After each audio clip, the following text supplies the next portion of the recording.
Hello प्यारे बच्चों, आपका स्वागत है हमारे यूट्यूब चैनल ऑलवेज न्यू में। मैं राकेश कुमार। आज हम लोग क्लास 8 के मैथ का जो फर्स्ट लेसन है परिमेय, इसके बारे में हम लोग पढ़ेंगे। परिमेय किसे कहते हैं?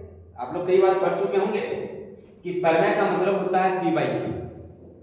अब समझिए, पी बाई क्यू के अर्थात परिमेय संख्या पढ़ने से पहले ना मुझे कुछ उसकी बेसिक नॉलेज होनी चाहिए कि कैसे हम समझेंगे कि कौन सा परिमेय है, कौन सा अपरिमेय है।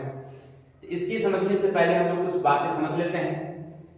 पहला हमारा है प्राकृत संख्या किसे कहते हैं। अगर आपसे कोई पूछे भाई प्राकृत संख्या किसे कहते हैं, तो प्राकृत संख्या का मतलब होता है नेचुरल नंबर, अर्थात जो बचपन में हम लोग पढ़ते थे 1 2 3 4 5, इसे हम लोग प्राकृत संख्या कहते हैं। अब इसको आप जहां तक ले जा सकते हैं, अनंत तक ले जा सकते हैं। अनंत का मतलब इन्फिनिट, यानी कि इसको आप अनंत समझ सकते हैं। और इसका संकेत क्या होता है? हमारा n होता है। तो प्राकृत संख्या किसे कहते हैं? तो गिनती की संख्या को याद रखेंगे। अगर कोई पूछे आपसे कि प्राकृत संख्या किसे कहते हैं, तो क्या बताएंगे? गिनती की संख्या को प्राकृत संख्या कहते हैं। जैसे उदाहरण के लिए आप ले सकते हैं 1 2 3 4 5 6, हम लोग गिनती यहीं से सीखते थे बचपन में। क्लियर? अब दूसरा हमसे पूछता है कि कोई पूछे भाई पूर्ण संख्या किसे कहते हैं, तो पूर्ण संख्या का मतलब होता है 0 1 2 3 4 5 6। अर्थात यहां देख रहे हैं आप, ऊपर में 1 2 3 4 आ रहा है और इसमें 0 1 2 3 4 आ रहा है, यानी 0 यहां बढ़ जाता है। इसकी परिभाषा क्या होनी चाहिए? तो याद रखिए, पूर्ण संख्या का मतलब प्राकृत संख्या के परिवार में शून्य जोड़ने से जो संख्या प्राप्त होती है उसे कहते हैं हम लोग पूर्ण संख्या। क्या समझा आपने? प्राकृत संख्या के परिवार में अगर शून्य जोड़ते हैं तो जो संख्या प्राप्त होती है उसे क्या कहते हैं हम लोग? पूर्ण संख्या कहते हैं। प्राकृत संख्या का संकेत क्या रहेगा? तो n रहेगा। और पूर्ण संख्या का संकेत क्या होता है? w होता है। किसी को दिक्कत है यहां तक? तो आपने समझा प्राकृत संख्या और पूर्ण संख्या। यहां से कभी कभी ऑब्जेक्टिव क्वेश्चन बन जाते हैं, वो भी ध्यान रखिएगा आप लोग। आपसे पूछता है कि क्या प्राकृत संख्या पूर्ण संख्या है? क्या सभी प्राकृत संख्या पूर्ण संख्या होती है? तो आप लिखेंगे हाँ। जितनी प्राकृत संख्याएं हैं, जितनी प्राकृत संख्याएं हैं वो आपको पूर्ण संख्या में मिल जाएगी, तो आप लिखेंगे हाँ। लेकिन अगर पूछ दी अगर पूर्ण संख्या क्या प्राकृत संख्या है, सभी पूर्ण संख्या प्राकृत संख्या है, तो बोलेंगे नहीं। क्यों नहीं? देखिए, ये नंबर जो है 1 2 3 4 5 ये तो आपको मिल जाएंगे, लेकिन ये शून्य जो है वो आपको वहां नहीं मिलेंगे। अर्थात ये शून्य पूर्ण संख्या उसमें नहीं आ रही है। इसलिए अगर आपको नीचे से पूछा जाए कि क्या पूर्ण संख्या प्राकृत संख्या है, तो आप लिखेंगे हाँ। और अगर आपसे पूछे पूर्ण संख्या प्राकृत संख्या है, तो लिखेंगे नहीं।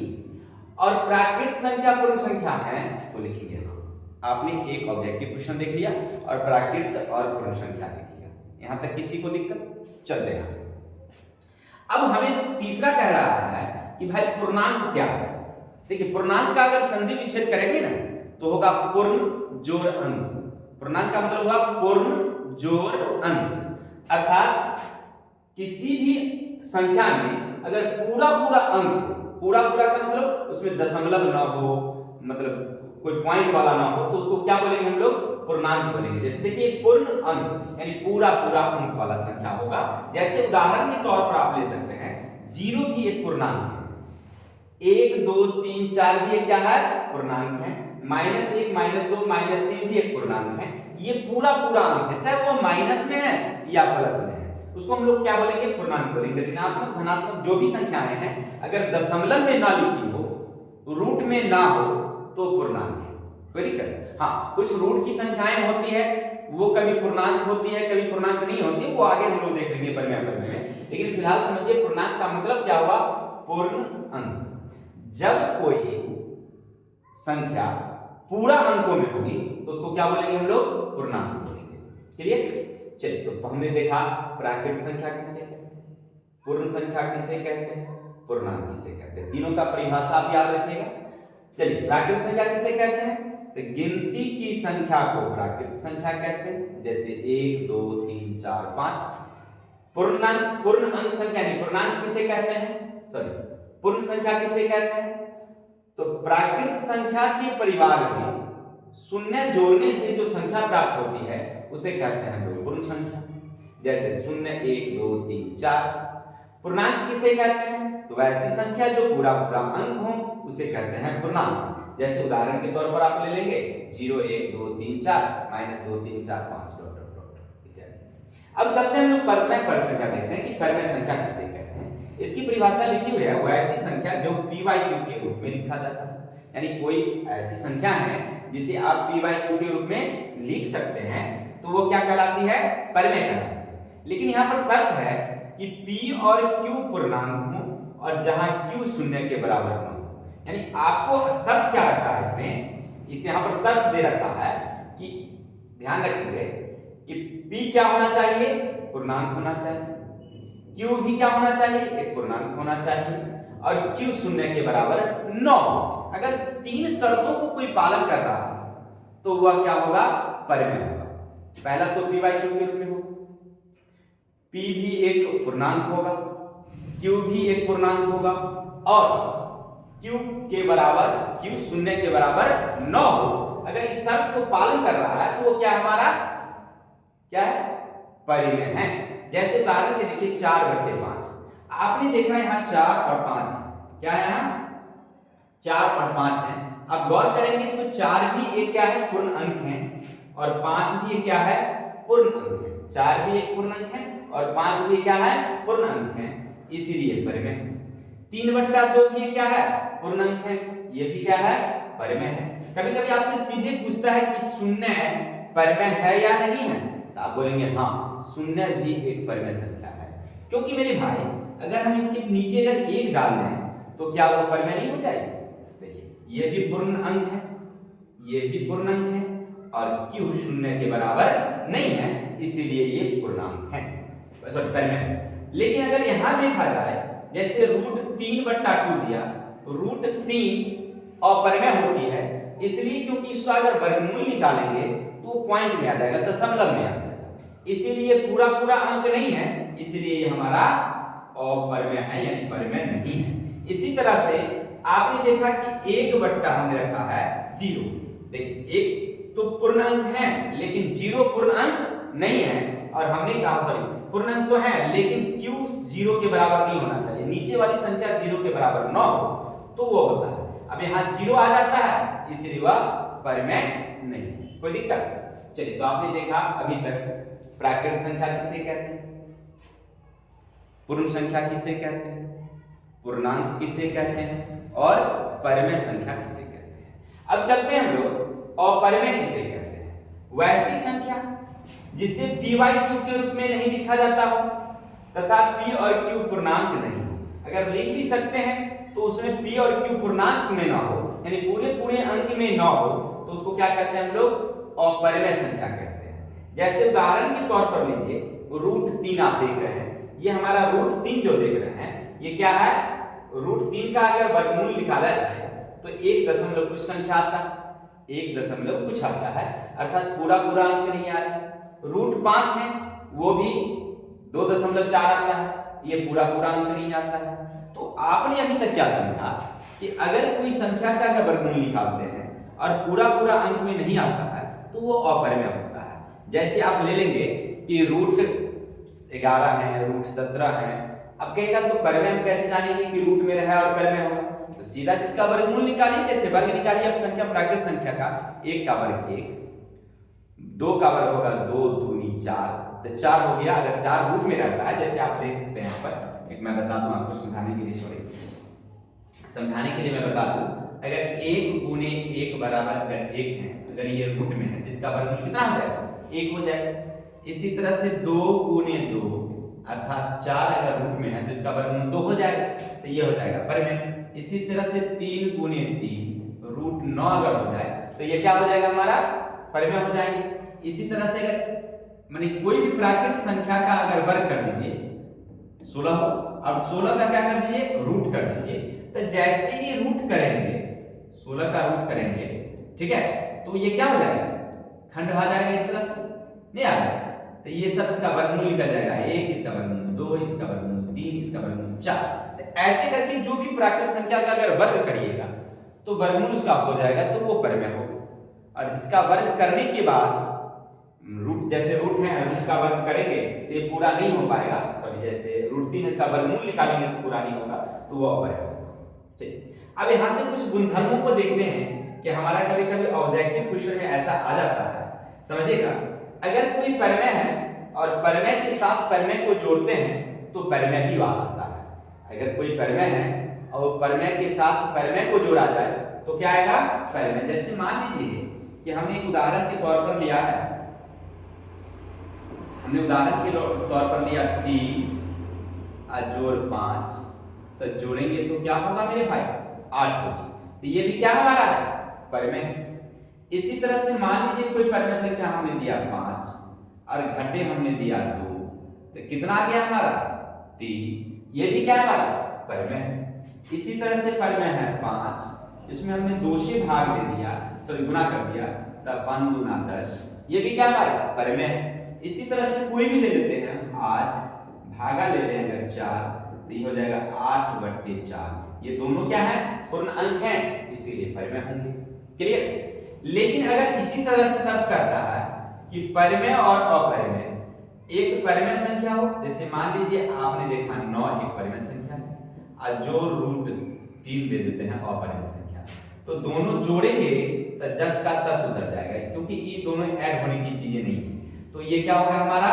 अपरिमेय होता है।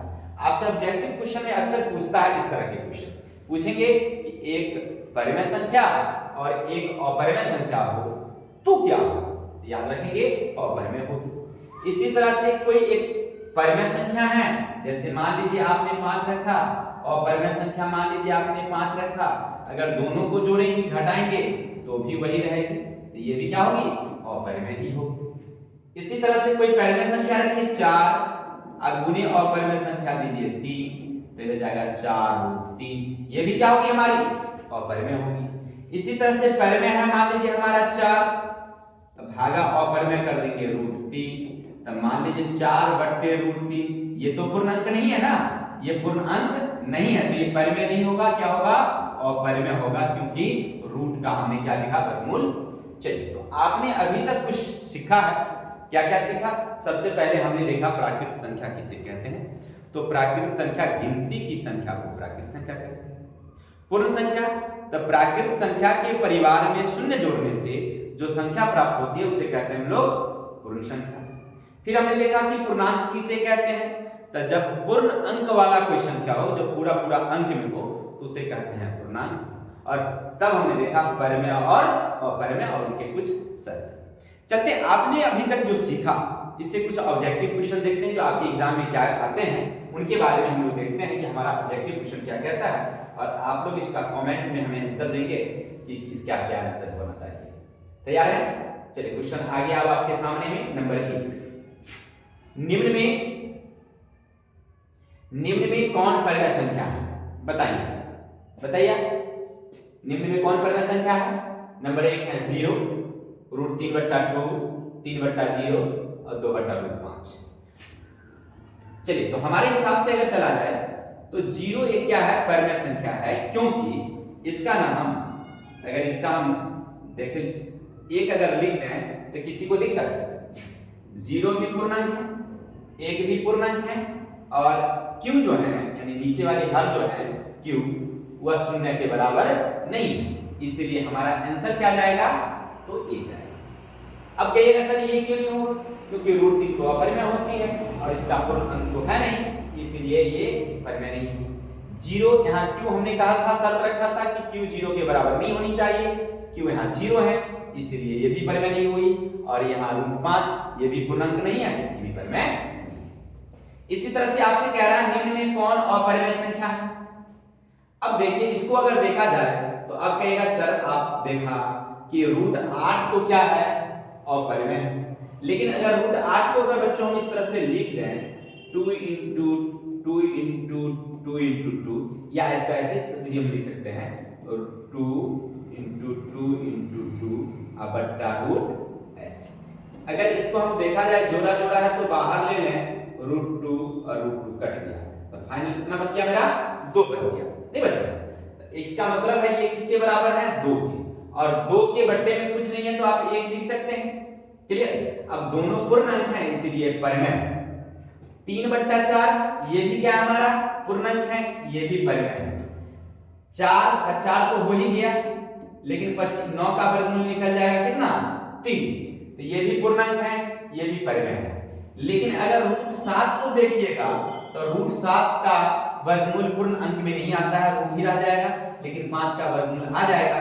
अब ऊपर में √7 हो गया, इसीलिए ये क्या हमारा अपरिमेय है। तो हमारा आंसर क्या जाएगा डी जाएगा। कोई दिक्कत? चलिए आगे हैं। 2 परिमेय संख्या का योग सदैव क्या होता है?